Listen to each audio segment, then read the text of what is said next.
오늘은 누가복음 18장 1절부터 8절을 본문으로 해서 응답받는 기도의 비결, 이런 제목으로 함께 하나님 말씀을 나누겠습니다. 우리가 기도에 대하여서 지금 8번째 시리즈 말씀을 나누는데, 지난 시간에는 우리의 기도를 방해하는 요소들을 이제 봤어요. 그 방해하는 요소들을 다 제거하고 오늘 이제 그 비결만 터득하면은 우리의 기도는 다 응답을 받을 수가 있습니다. 미국의 대학은 졸업식 때에 유명한 명사들을 초청해서 특별한 인생 교훈을 듣는 그러한 관례가 있습니다.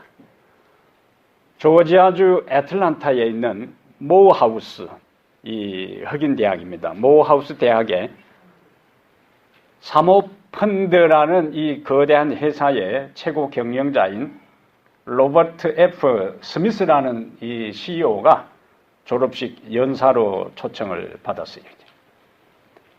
한창 연설을 하는 중간에 이 스미스는 모든 졸업생들에게 평생 잊지 못할 중요한 선물, 약속을 했는데, 졸업생들 가운데 학자금 융자에 대해서, 론에 대해서 자기가 다 갚아주겠다고 약속을 했어요.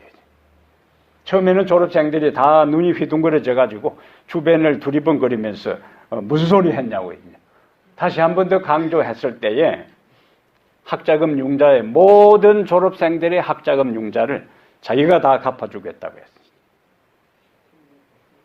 졸업생 가운데 약 400명이 론을 얻은 학생들이었는데, 그걸 다 보태보니까 약 4천만 불, 한국 돈으로 약 477억 원에 해당되는 융자금이었습니다. 근데 그것을 다 뭐 하겠다고요? 자기가 갚아주겠다고요. 근데 아무나 이런 약속을 할 수 있는 게 아닙니다. 이런 약속을 한 이 연사의 재산은 44억 달러, 약 5조 2천억의 재산을 가진 사람이었어요. 아프리카계 미국인 가운데 최고 부자입니다. 5조 2천억 원, 44억 달러. 이 정도 재산이 되니까 약 500억에 해당되는 융자를 뭐 하겠다고요? 론을 갚아주겠다고 약속할 수 있어요. 그리고 약속하고 지킬 수 있는 능력이 있습니다. 우리 하나님은 모든 것을 하실 수 있는 분입니다. 그리고 우리 하나님에게 있어서는 하늘과 땅과 그 가운데 있는 모든 것이 그분의 것이. 그분이 아무리 모든 것을 하실 수 있고 하늘과 땅과 그 가운데 있는 모든 것이 그분의 것이라도 인색하면 아무 소용이 없어요. 그런데 우리 하나님은 주시기를 절개하시는 분입니다. 그리고 또 구하는 자에게 주시겠다고 약속하신 분입니다. 그럼 우리는 어떤 사람들인가? 우리는 그분의 자녀들이, 하나님의 존귀한 아들의 피로 삼바된 그분의 귀한 아들입니다. 하나님은 우리 아버지고 우리는 그분의 자녀들이고, 하늘의 아버지는 모든 것을 하실 수 있고 모든 것을 가졌고 우리는 그분의 자녀들이기 때문에 우리가 그분에게 구해서 얻는 것은 너무나 자연스러운 일입니다. 근데 하늘 아버지는 우리가 구한다고 무조건 모든 것을 다 주신다고 말씀하지 않았습니다. 지난 안식에는 우리가 기도 응답을 뭐 하는 거예요? 방해하는 요소들을 살펴보았는데, 오늘은 어떻게 하면은 모든 것을 하실 수 있고 모든 것을 소유하시고 우리의 하늘 아버지가 되시고 우리에게 모든 것을 주기를 절개하시는 그분에게 기도해서 응답받을 수 있는가, 그 비결을 오늘 여러분에게만 공개하겠습니다. 첫 번째, 우리가 누가복음 18장 3절에 보면은, 누가복음 18장 3절에 그 도시에 한 과부가 있어 자주 그에게 가서, 재판장에게 가서 내 원수에 대한 나의 원한을 풀어주소서. 자주 2절에 나오는 한 도시에 하나님을 두려워하지 않고 사람을 무시하는 한 재판장이라 할지라도 한 과부가 있어 자주 그에게 가서 자신의 원수를 갚아달라고 기도하는 내용이 있어요. 재판장이라는 이미지하고 그 다음에 한 과부. 성경에 하나님의 특별한 관심의 대상, 우리가 또 사랑을 베풀어야 할 대상이 구약 성경에 세 그루가 나오는데 첫째는 나그네, 그 다음에 고아, 그 다음에 과부입니다. 이들에 대해서는 하나님이 다른 일반 사람들보다 더 특별한 관심과 애정을 쏟는 대상들이에요. 그것처럼 하나님이 관심을 쏟는 그들에 대해서 정상적인 안정된 삶을 사는 사람들도 그들의 관심을 갖도록 그렇게 했어요. 근데 이 억울한 일이 있는 이 과부가 3절, 4절에 보면은 재판장에게 자주 가서 자신의 원한을 풀어달라고 한 것은 과부가 판단할 때에 이 사람은, 이 재판장은 내가 찾아가서 이야기한다 할지라도 들어주지 않는다고 판단했으면 가지 않았을 거예요. 그런데 자주 찾아갔다는 것은 내가 자주 찾아가면은 이 재판장이 내 원한을 풀어줄 것이라는 믿음이 있었고 그 간절함이 있었어요. 그래서 자주 찾아갔다 하는 이야기는 그 자주 찾아간 그 삶의 모습은 뭘 이야기하는가? 자신의 원한을 풀고자 하는 간절함이 있었어요. 간절함이 없었으면 한두 번 찾아가다가 그냥 그만둬버려. 그냥 들어줘도 그만, 안 들어줘도 그만. 되면 되고 안 되면 말고 이런 상황, 마음 상태라면 자주 가지 않았을 거예요. 자주 갔다 하는 것은 어떻게 하든지 이 문제를 풀어야 되겠다는 간절함, 갈망이 있었기 때문에 자주 찾아간 거예요. 이러한 간절함이 나타나 있는 성경절이 시편 42편으로 가보겠어요. 시편 42편.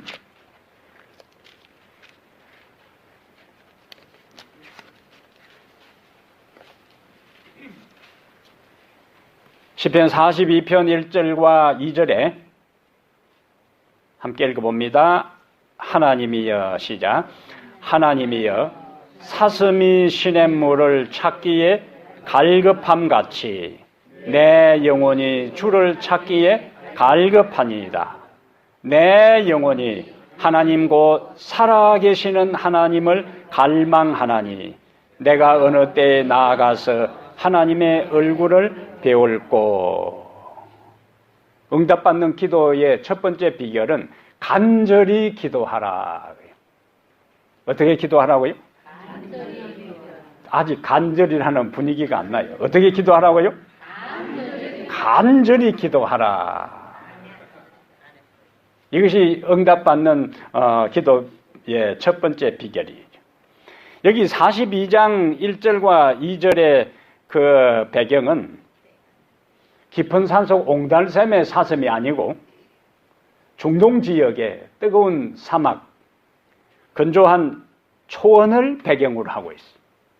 이 사슴이 풀은 며칠 동안 먹지 않아도 생존할 수 있지만은 물은 하루만 마시지 않으면은 그 열사의 땅에서 살아남을 수가 없어요. 이 갈증을 느낀 사슴이 물 웅덩이를 찾는 것은 그 웅덩이를 만나지 못하면은 곧 죽음을 의미하는 거예요. 그러니까 이 사슴이 얼마나 물을 간절하게 찾았겠어요. 애타게 찾았겠느냐. 이리 헤매고 저를 헤매고 온통 그 머릿속에는 어떤 생각만 있었겠어요? 물. 여기 갈급함 같이 하는 이 단어는 원래 단어가 헐떡인다는 이야기예요.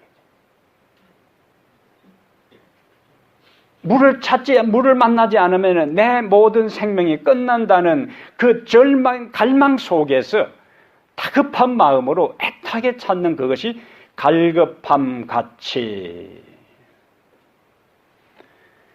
근데 1절이 어떻게 시작돼요? 1절 시작이 하나님이여, 하나님이여 하는 순간에 어떤 느낌이 들어요? 간절함이 벌써 느껴지잖아요. 하나님이여. 그 울부짖음 속에 하나님을 만나기 위해 갈망하는 시인의 목마름이 느껴집니다. 이것이 간절한 기도를 할 때의 모습이고 마음이고 또 태도입니다. 응답 이 시인은 하나님이여. 하나님을 부르고 난 다음에 하나님이여 하는 것은 하나님을 찾는 거예요. 하나님이여라는 이 부르짖음에 하나님의 응답이 없으면 자신의 인생의 모든 것이 끝난다는 절박함 속에서 하나님이여라고 간구하는 것입니다. 간절한 기도를 드린 성경에 또 다른 인물이 있는데 유다의 히스기야 왕 때에 유다를 둘러싸고 있는 강대한 나라들 중에서 가장 강한 나라가 아수리아 제국이. 당시 아수리아는 근동 지역에서 필적할 상대가 없을 정도로 강력한 나라예요. 이 나라가 유다의 포위망을 좁혀오고 있었어요. 국가의 존망이 걸려있는 절대절명의 위기였습니다. 그런 위기의 때에 히스기야는 국가가 생존의 위협을 받는 그때에 자신 스스로도 치명적인 병에 걸려서 사투를 벌이고 있었어요. 내우외환입니다. 안팎으로 엄청난 시련에 처하게 되었어요. 국가가 위기에 처했으면 왕이 그 중심에서 백성들을 독려하고 하나님을 찾고 그 다음에 군비를 정비하고 그 다음에 이 외적의 침입에 대비해야 되는데 왕 스스로도 어떤 상태에 있다고 했죠. 병들어 지금 사경을 헤매고 있는 겁니다. 외행적으로 유다의 운명은 풍전등화와 같은 위기에 처해 있어요. 그런데 소식이 옵니다. 이사야 선지자가 왕을 뵙자고 합니다. 자, 이때에 히스기야는 어떤 기대를 했을까요? 선지자가 찾아온다는 이야기를 들었을 때에 어떤 기대를 했겠냐고요. 지금 아수리아가 포위망을 좁혀오고 내가 지금 치명적인 질병에 걸려서 사경을 헤매고 있는데 선지자가 찾아오니까 무언가 희망적인 기별을 전해줄 것이라 라는 기대를 하게 되지. 그런데 우리가 아는 대로 이사야 38장에 이사야 선지자가 와서 뭐라고 이야기해? 하나님께서 나를 보내셨는데 아수리아 군사 걱정할 것 없다. 너의 모든 질병으로부터 너도 이제 어떻게 될 것이다?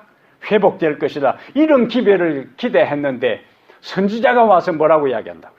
하나님이 나에게 기별을 이야기하기를 당신 주변 정리 다 하고 뭐 하라고? 죽을 준비하라. 그가 기도한 모든 것과는 딴판으로 선지자가 기별을 그가 받게 됩니다. 이사야 38장에 히스기야는 이와 같은 하나님의 죽음의 선고, 죽음의 기별을 들었지만은 포기하지 않아요. 그래서 때로는 하나님의 기별에 대해서도 우리는 다시 한번 또 우리의 입장을, 우리의 마음을, 우리의 상태를 하나님께 말할 필요가 있습니다. 그러면 하나님께서 또 정상 참작을 하실 수가 있어요. 원래는 이사야 선지자가 와서 너 죽는다, 죽음 준비하라, 알았습니다. 풀이 죽어가지고 그냥 주변 정리하고 내 인생 끝났구나 이렇게 할 수도 있지만은 이사야 38장 2절 3절에 히스기야가 벽을 향하여 통곡하며 기도했다 그랬습니다.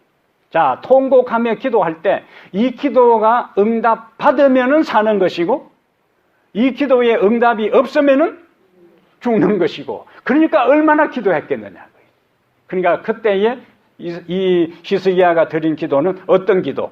간절한 기도다. 간절한 기도. 그래서 그 마음을 뭐라고 표현했는가? 통곡하며 기도했다. 여러분의 인생에 있어서 지금까지 살아오면서 오늘 여기까지 이르러오면서 통곡하며 기도한 경험이 있는지 모르겠어요.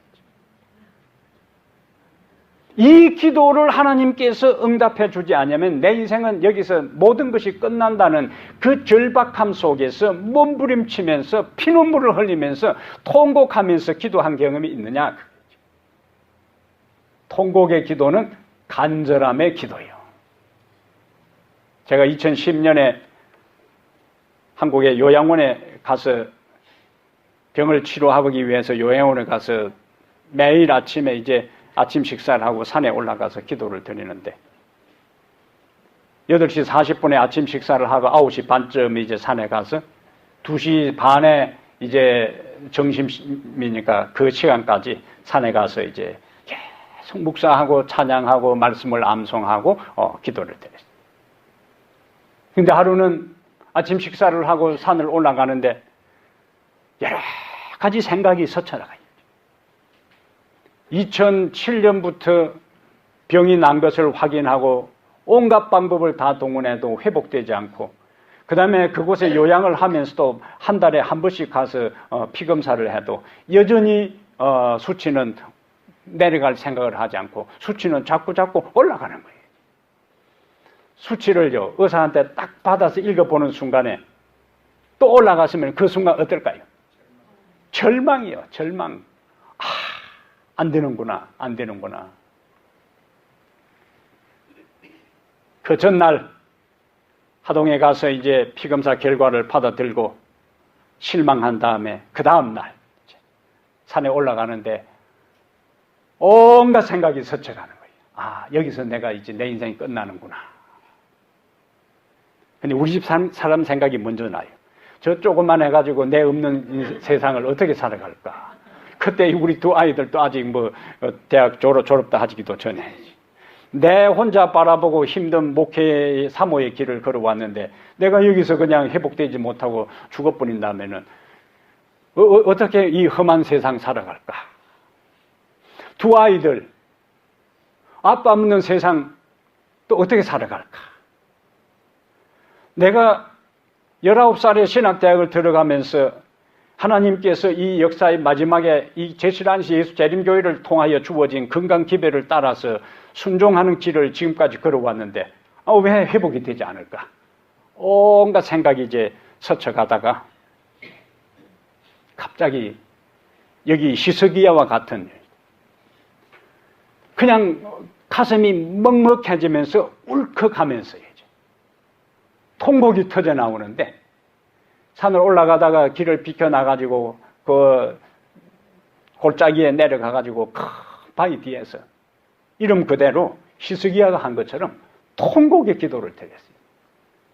울고 또 울고 그거는 몸부림치는 기도지요. 왜냐면은 하나님께서 도와주지 아니하시면 내 인생 여기서 끝난다고 생각하니까 그 기도는요.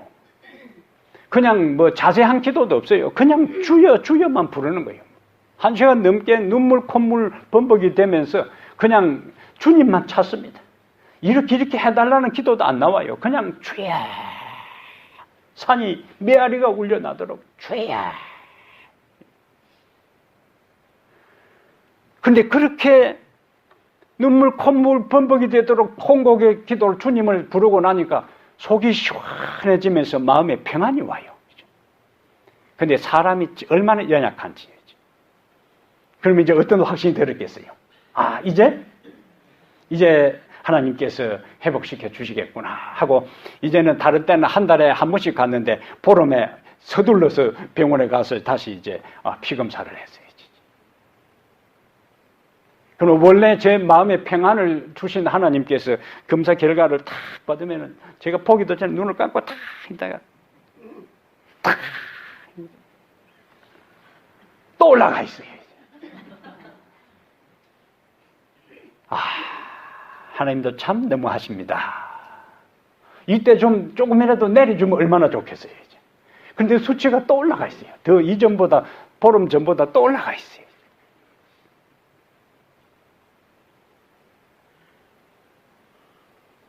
그런데 하나님은 간절히 드린 기도에 대해서 절대로 무관심하거나 무응답하지 않습니다. 오늘 내가 여기 여러분들에게 지금 이 간증을 하고 있다는 것 자체가 하나님께서 그 기도를 응답해 주신 겁니다. 아멘.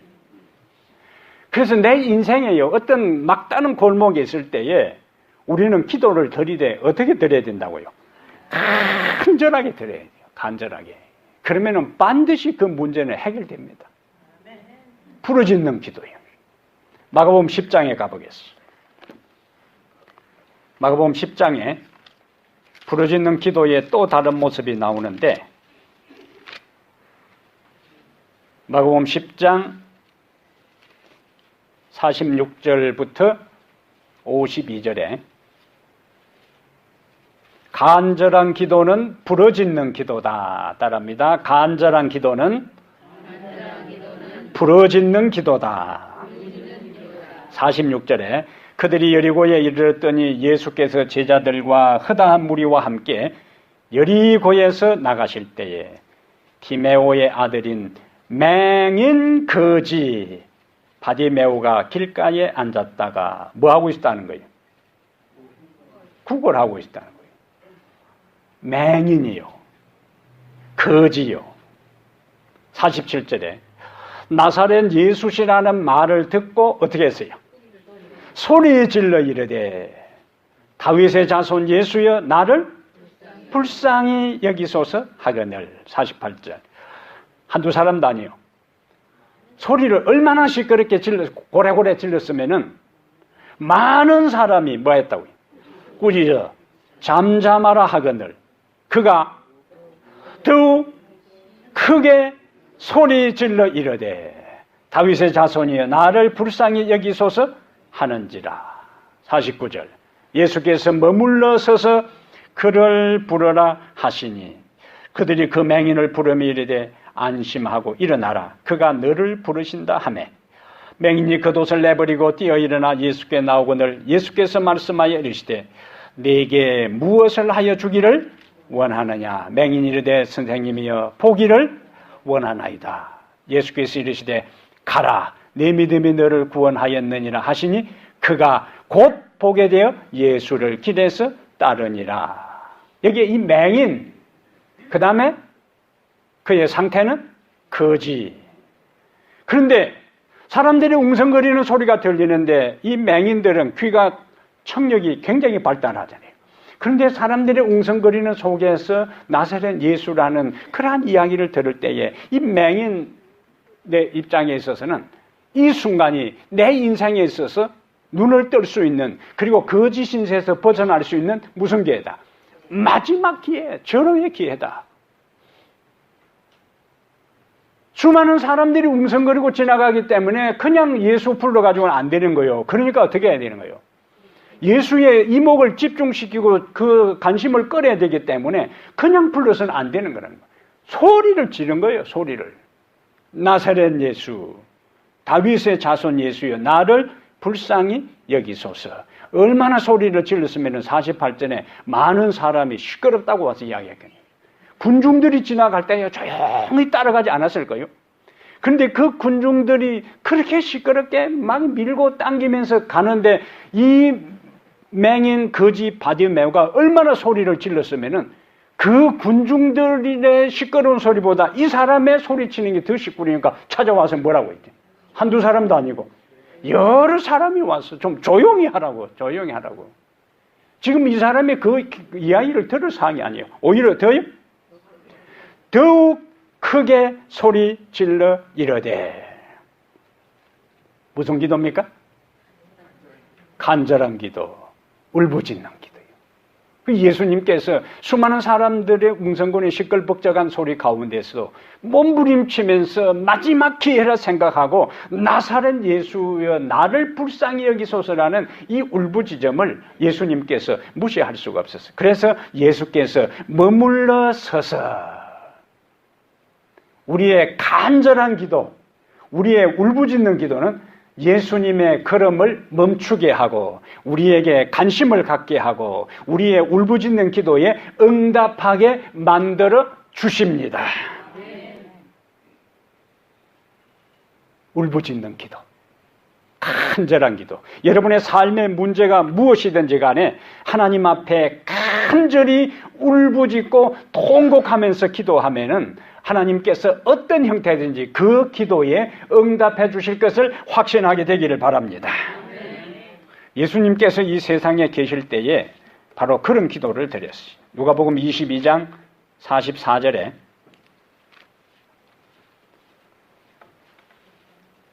누가복음 22장 44절에 예수님의 기도를 드릴 때의 모습을 누가는 이렇게 묘사하고 있습니다. 누가복음 22장 44절. 자, 한마디 한마디 우리가 보면서 보겠어요. 예수께서 힘쓰고 애써 더욱 간절히 기도하시니 땀이 땅에 떨어지는 핏방울같이 되더라. 이 예수님의 기도의 모습이에요. 예수께서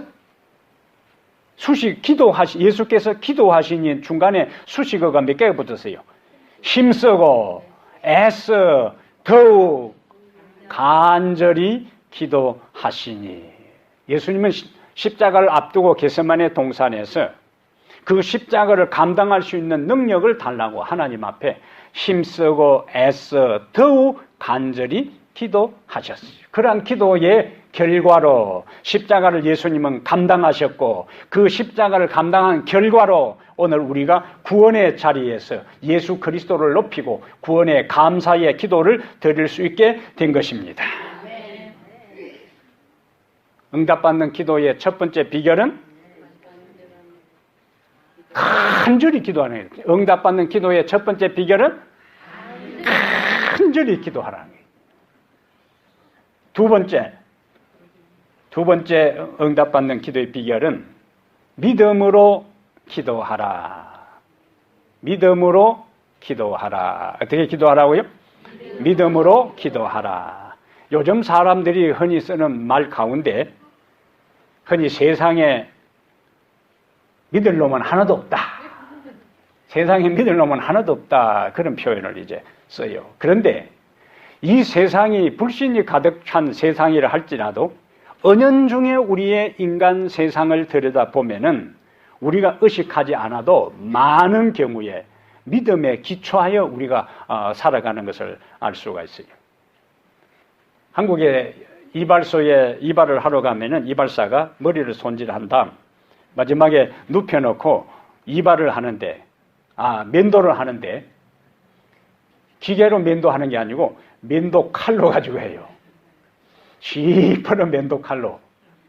여기 볼하고, 그 다음에 수염만 깎는 것이 아니라, 여기 목 있는 부분도 합니다. 그러면 이 사람은 가만히 누워서 이발사에게 뭘 맡겨요? 목을 맡겨. 그 손에 뭐가 들려있는데? 시퍼런 면도칼이 들려있는데 가만히 그것을 맡기고 있습니다. 그럼 뭐가 전제된 거예요? 믿음이에요. 그런데 들어가면서 이 이발소의 정신 상태를 점검한 것도 아니고 이 사람이 과거에 어떤 사람인지 확인하지도 않고 그냥 그 사람 앞에 목을 내놓고 칼에 시퍼런 칼을 들고 있는 사람의 목을 맡기고 있는 거예요. 뭐가 전제된 거예요? 믿음이 전제된 거예요. 우리가 의사의 약 처방을 받고 영어로 휘갈겨는 약 처방지를 들고 그리고 약국에 가서 약을 받아옵니다. 그걸 분석합니까? 의사가 처방한 약이 이 독약인지 아닌지 확인하지 않습니다. 그리고 그 약사가 처방해 준 것이 의사가 처방한 대로 내 몸에 맞는지 안 맞는지 확인하지 않습니다. 그냥 가져와서 뭐요? 먹어요. 무엇이 전제된 거예요? 믿음이 전제된 거예요. 몰에 자동문이 있어요. 앞에 사람이 지나가 문이 열려. 그 다음에 닫혀. 거기에 근무하는 사람들에게 이 자동문 맞냐고 나가면 열리냐고 확인하지 않습니다. 그냥 그 앞으로 나가는 거예요. 만약에 문이 안 열리면은 부딪힐 수 있음에도 불구하고 은연중에 뭐예요? 내가 걸어 나가면은 문은 자동으로 열릴 것이라는 무엇이 있다고요? 믿음이 있어요. 그러니까 인간 세상을 들여다보면은 우리는 많은 경우에 불신의 세상에 산다 할지라도 무엇이 기초되어 있다? 믿음이 기초되어 있는 것을 볼 수 있습니다.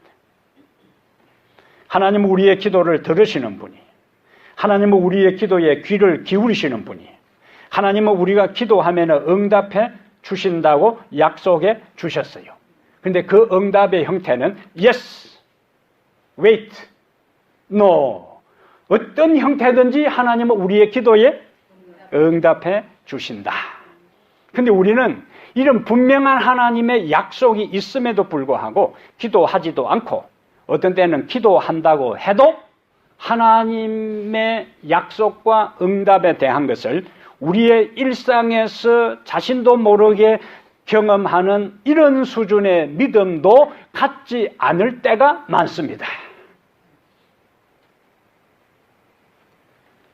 예수님은 마가복음 11장 22절에 우리에게 이런 약속을 하세요. 마가복음 11장 22절에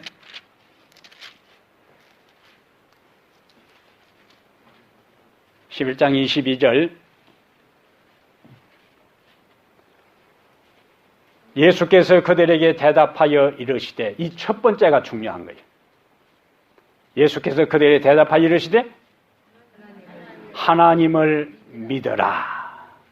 내가 진실로 너희에게 이르노니 누구든지 이 산들을 들리어 바다에 던지라 하면 그 말하는 것이 이루어질 줄 믿고 마음에 의심하지 아니하면 그대로 되리라. 그러므로 내가 너희에게 말하노니 무엇이든지 기도하고 구하는 것은 받은 줄로 믿어라. 그리하면 너희에게 그대로 되리라. 첫 번째 무엇을 믿어야 되는가? 하나님을 믿어야 돼. 어떤 하나님인가? 창조주 하나님. 어떤 하나님인가? 모든 것을 하실 수 있는 하나님이에요. 어떤 하나님인가? 하나님은 기도하시면 응답하시고 우리의 필요에 따라서 yes, wait, no 방법으로 반드시 기도에 귀 기울이시고 도와주신다는 그 하나님을 뭐하라? 믿어라. 이것이 첫 번째 기준이에요. 이 세상에 하나님을 믿는 사람, 하나님을 믿지 않는 사람, 다른 종교에도 다 기도합니다. 불교에서도 기도해요. 다른 종교에서도 기도합니다. 샤머니즘에도 기도해요. 근데 차이는 뭐냐? 우리가 기도하는 하나님은 기도에 응답해 주시지만은 다른 종교, 다른 데서 다른 이 잡다한 사이비 종교에서 기도하는 기도는 응답이 없어요. 열왕기상 17장에 갈멜산에서 바알 선지자들이 밤낮이 넘도록 그들은 바알 신에게 뭐 했어요? 기도했어요. 바알이여 바알이여 불을 내리소서. 아무리 기도했지만 아무 응답도 없고 거짓 신은 응답할 수가 없습니다. 근데 엘리야가 나가서 여호와여 불을 달라고 기도했을 때에, 그리고 창조주 하나님됨을 증명해 달라고 했을 때에 엘리야의 기도가 마치자마자 불로 하나님께서 응답해 주셨어요. 우리 하나님은 우리의 기도에 응답해 주시는 분이기 때문에 우리는 기도하면서 그 응답해 주실 하나님을 뭐하라? 믿어라. 야고보 1장 6절과 7절에 오직 믿음으로 구하고 의심하지 말라. 의심하는 자는 마치 바람에 밀려 요동하는 바다 물결 같으니 이런 사람은 무엇이든지 죽게 얻기를 생각지 말라. 믿음대로 된다는 말은 진리입니다. 어떤 할머니가 교회에 나와서 저 산 너머에 사는 분이 산 안에, 산 뒤에 살다 보니까 해가 늦게 뜨고 해가 빨리 져버리니까 교회에 나와 보니까 이 산들을 명하여 저 바위에 던지우면 된다고 생각하고 저녁에 자기 전에 기도를 해요. 아침에 제가 하나님 일어나면은 이 산이 쫙 평지가 되어서 좀 해도 빨리 뜨고 시원하게 해주십시오. 딱 기도가 아침에 동창이 밝아올 때에 문을 열고 나가보니까 산이 그대로 있어요. 이 할머니가 내 그리 될 줄 알았다. 그렇게. 내 그리 될 줄 알았다. 그 믿음대로 된 거예요. 예수님께서 이 산들을 명하여 저 바다에 던지우려 할 때에 그 산이라 하는 것은 물리적인 실제적인 산이 아니고 우리의 인생을 가로막고 있는 숱한 장애물을 이야기합니다. 우리 앞을 가로막고 있는 숱한 장애물이 믿음으로 나갈 때에 그것이 다 옮겨지고 해결된다는 거예요. 제가 대학 2학년 여름에 다른 4명의 학생들과 함께 저 시골에 가서 전도회를 했어요. 전도회를 마치는 토요일 밤에 야외에서 십자가 촛불 헌신회를 하기로 했는데 안식일 오후부터 비가 주룩주룩 내리기 시작해요. 그래서 점심 국수를 먹고 난 다음에 대원들이 함께 모여서 엘리야 이야기를 함께 나누고 엘리야 야고보 5장 7절에 엘리야는 우리와 성정이 같은 사람이로되 저가 비 오지 않기를 기도한 적 3년 반 동안 비가 오지 않았고 다시 기도한 적 비가 왔다. 엘리야는 우리와 똑같은 사람이다. 그러니까 우리도 오늘 오후 집회에 비가 내리지 않도록 뭐 하자고 이제 기도하다고 이제 각자가 이제 다 따로따로 기도 장소를 정하고 가서 이제 기도를 이제 하는데 한참 기도를 하고 마친 다음에 원래 교회에서 이제 만나기로 했어요. 근데 보니까 후배 1학년 2명의 신학생이 보이질 않아요. 사방에 여기저기 다녀보니까 교회 뒷산의 무덤에 비를 맞고 기도하고 있는 거예요. 저는 이제 우산을 쓰고 후배들 어디 갔나 하고 보니까 우산도 안 쓰고 비를 철철 맞아가면서 무덤에 엎드려서 두 친구가 기도하고 있는 거예요. 그래서 저도 우산을 이제 옆에 제껴놓고 그 옆에 무릎을 꿇고 이제 기도를 하고 있으니까 그때 여학생이 이제 신앙도 하지 않는 여학생이 2명이 같이 갔는데 갑자기 3명의 남학생이 안 보이니까 또 찾아왔어요. 3명이 비를 철철 맞고 기도하니까 이 여학생이 또 옆에 우산을 제껴놓고는 또 같이 기도를 했어요. 저는 이제 기도를 드리면서 눈을 뜨려고 하다가 또 감고 뜨려고 하다가 또 감고 이제 뜨려고 하면은 또 비가 올 것 같고 이제 여러 번 그런 과정을 거치면서 이제 주님 믿습니다 하고 딱 눈을 뜨는데 비가 또 계속 오고 있는 거라 이제 어떡하나. 제가 이제 그때 강사로 갔는데 자 우리가 이제 믿음으로 기도했으니까 여기 이산들을 명하여 바다에 온 이걸 그대로 대리를 할 때 이거는 미래형을 썼으니까 그 순간에 된다고 하지 않고 위를 썼어요. 미래형을 썼으니까 자 우리가 이제 기도했으니까 앞으로 뭐요? 비가 오지 않을 것이라 믿고 다 준비하자. 그리고는 이제 교회에서 다 바깥에 이제 십자가 세울 거 나무로 다 십자가 만들고 초 준비하고 다 준비한 다음에 저녁 7시가 됐어요. 그리고 이제 언덕에다가 십자가를 세워놓고 촛불을 이제 초를 준비하고 그러니까 시골에 한 12~13명 되는 교인들하고 또 이 전도 대원들하고 또 전도에 참석했던 구도자들이 이제 참석을 했어요. 그리고는 밖에서 하는 십자가 헌신에 대한 순서 의미를 다 설명하고 난 다음에 제일 누가 앞장서야 되는 거예요? 시골에 담임 목사도 없는데 누가 앞장서야 되는 거예요?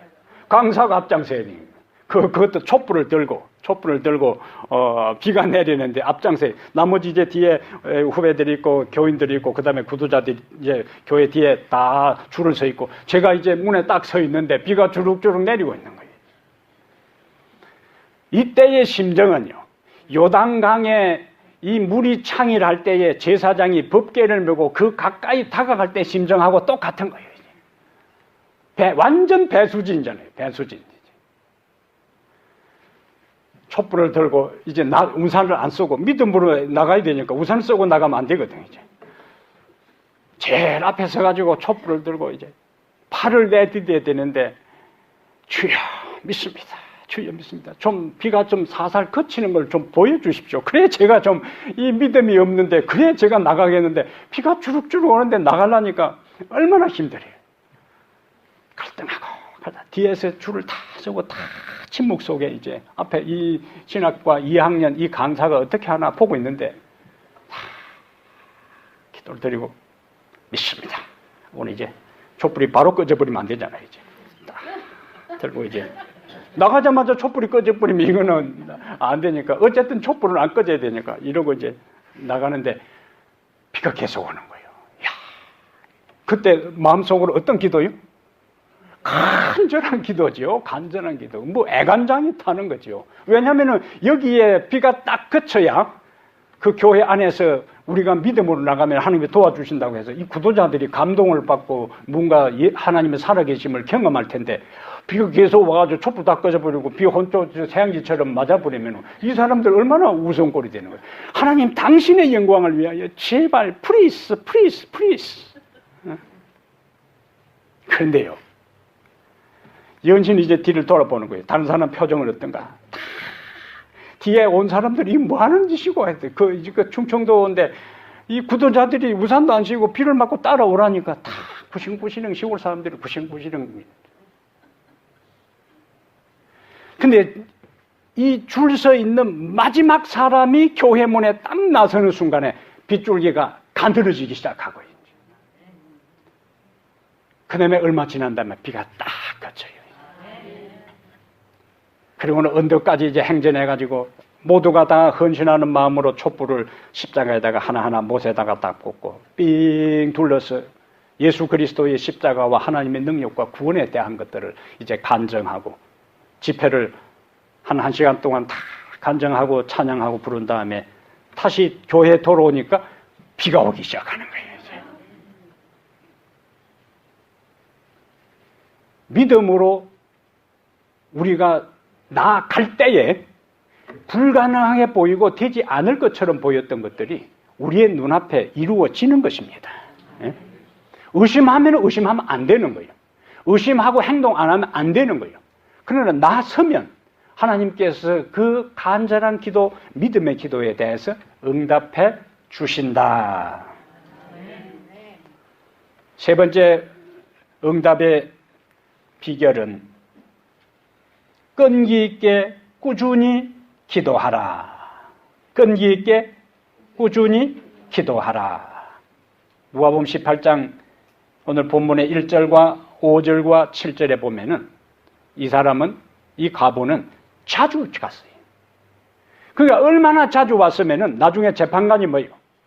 귀찮아가지고 안 오면은 또 계십니까? 하고 또 찾아올 거예요. 그리고 똑같은 이야기 하기.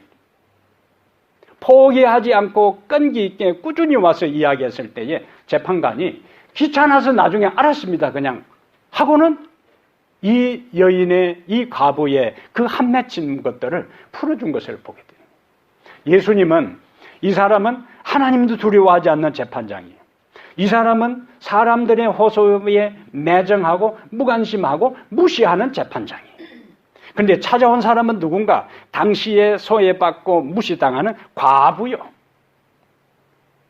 재판장, 하나님도 두려워하지 않고 사람들을 무시하는 그 사람과 찾아간 사람의 과부를 대조시키면서 예수님은 이런 재판장이라 할지라도 이 연약한 과부가 자주 가서 포기하지 않고 기도하니까 응답해 주셨다면 하물며 우리 하나님은 당신의 자녀된 우리들이 믿음으로 당신에게 나아가서 간구할 때에 응답해 주지 아니하시겠느냐. 우리가 기도를 드리되 어떻게 기도를 드리라고요? 끈기 있게 꾸준히 기도하라. 끈기 있게 꾸준히 기도하라.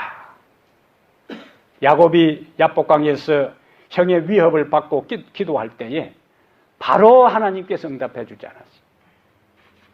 그리고 하나님께서 바로 응답해 주지 않다고 그냥 포기하고 어차피 한 번 죽는 건 뭐 형하고 한판 하고 죽자 하고 그냥 같이 나간 게 아니요. 그는 뭐요? 하나님께 응답 받을 때까지 씨름하면서 기도했어요. 나중에 하나님께서 그 환도뼈를 갖다가 이 허벅지뼈를 쳐서 탈고 이골이 됐을 때도 그냥 다리를 질질 꺼면서 하나님을 붙잡고 늘어지니까 하나님께서 이러지도 못하고 저러지도 못하고 새벽까지 야곱은 그 형의 위협 앞에서 하나님의 응답을 받기 위해서 기도했어요. 그 기도할 동안에 하나님의 천사가 형 여세에게 가서 동생이 그렇게 참으로 피땀을 흘리면서 끈기 있게 기도하는 모습, 뉘우친 모습을 다 설명해 주면서 네 동생 건드리지 말고 불쌍히 여겨라. 야곱하고 에서가 극적인 만남을 가는데 그동안 에서는 이놈의 자식 만나면은 가만 안 두겠다고 복수의 칼을 갈고 간 상태인데 야곱이 뻔뻔스럽게 살이 비둥비둥 쪄가지고 뻔뻔스럽게 왔으면은 용서해 주려가도 갑자기 생각이 바뀌었을 텐데 밤새도록 하나님과 씨름해가지고 뭐예요? 뒹굴어가지고는 땀 범벅이 되고 머리는 헝클어지고 옷은 다 넝마주기가 되고 다리를 질질 꺼면서 형님 하고 오니까 에서의 마음에 어떤 생각이 들겠어요? 불쌍한 생각이 들어요. 그 순간에 에서가 달려갔다 그렇게 했어요. 20년 동안의 모든 원한의 마음이 봄눈 녹듯이 싹 사라지면서 그냥 부둥켜 안고 그냥 화해가 이루어진 거예요. 그러한 극적인 놀라운 역사, 그 응답은 한두 번 기도한 것이 아니라 날이 새도록 기도할 때에, 일반적으로 날이 새어갈 때에 보통 사람들이 얘기하는 날이 샜다 부정적이에요. 성경은 날이 샜다 부정적이 아니에요. 날이 새어가는 것은 희망의 태양이 떠오른다는 거예요. 야곱의 현재 하나님과 더불어 씨름하는 이 긴긴 밤은 고통의 밤이고, 형 에서를 만나는 것은 너무나 두려운 일이지만은 날이 새어갈 때에 하는 그것은 하나님의 자녀 기도하고 끈질기게 간구한 그에게 있어서 새로운 인생이 밝아온다는 것이 날이 새어갈 때에라는 표현이에요. 세상 사람들은 날 샜다, 종쳤다 그렇게 하지만은 하나님의 백성들에게는 날 샌 것이 종친 게 아니고 새로운 희망의 태양이 밝아오는 날임을 기억하게 되기를 바랍니다. 그래서 기도를 하되 끈기 있게 꾸준히 기도하면 흔들리지 않는 마음으로, 포기하지 않는 마음으로 기도할 때에 하나님께서 우리의 기도에 응답해 주십니다. 누가복음 18절 전에 항상 기도하고 always pray, 낭망하지 말아야 not give up이요. 포기하지 않으면 하나님께서 그 기도에 응답해 주신다. 믿으시면 아멘. 사랑하는 여러분, 응답받는 기도는 간절히 기도하는 것입니다. 응답받는 기도는 믿음으로 기도하는 것입니다. 응답받는 기도는 끊임없이 기도하는 것입니다. 그러므로 우리가 간절한 마음을 가지고 믿음으로 끊임없이 포기하지 아니하고 기도하면 하나님께서 우리의 모든 기도에 응답해 주실 것을 확신하고 매일매일 기도하는 성도들 되기를 주의 이름으로 축복합니다. 우리의 기도를 들으시는 하나님, 우리의 기도에 귀 기울이시는 하나님, 우리의 기도에 응답하시는 하나님, 여호와시여, 주님을 찬양합니다. 주님께 영광을 돌립니다. 우리를 당신의 자녀 삼으시며 인생의 숱한 삶의 문제와 어려움 가운데 직면할 때에 어떤 문제라도 간절한 마음으로 믿음으로 포기하지 아니하고 끈기 있게 기도하면 응답해 주신다는 주님의 귀한 약속과 말씀을 인해 주님을 찬양합니다. 다시 주님 앞에 무릎을 꿇게 해 주시옵소서. 다시 주님 앞에 우리의 간구를 올리게 해 주시옵소서. 우리의 기도의 향불을 끄지 않게 하시며 온전한 마음으로 주님께 나가 주님과 교제하며 응답을 경험하고 하나님의 살아계심을 확신하며 더 죽게 우리의 믿음을 드리는 저희들 되기를 원합니다. 먼저 우리의 마음속에 하나님의 살아계심을 확신하게 해 주시옵소서. 시편 기자 다윗도 시편 42편 1절 2절에 살아계시는 하나님 앞에 나아가 기도한다고 했습니다. 우리 하나님은 살아계신 하나님입니다. 우리 하나님은 추상적이고 막연한 구름 너머에 있는 추상적인 존재가 아니라 우리의 삶에 관심을 가지시고 우리의 한숨 소리를 들으시고 우리의 아픔에 공감하시고 우리의 눈에 흐르는 눈물을 보시고 우리의 모든 고통을 아시는 하나님이심을 저희들이 믿습니다. 주 하나님, 머리 숙인 주님의 존귀한 아들과 딸들, 각자의 삶에서 기도할 제목들이 많이 있을 것입니다. 믿음이 없는 사람은 믿음을 달라고 기도하게 되기를 바랍니다. 오 하나님 아버지, 헌신과 확신이 부족한 사람은 또다시 헌신과 확신의 길로 걸어가도록 주께 기도하게 되기를 주 하나님 그들의 마음에 감동을 주시옵소서.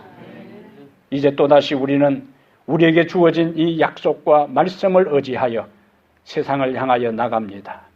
연약한 우리를 붙들어 주시고 연약한 우리에게 힘을 주시며 하나님 안에서 또 한 주간의 삶이 오늘 듣고 배웠고 깨달은 대로 주님 앞에 믿음으로 기도하고 주님 앞에 간절히 기도하고 주님 앞에 포기하지 아니하고 끈기 있게 꾸준히 기도하는 기도의 사람들 되게 하여 주시옵소서.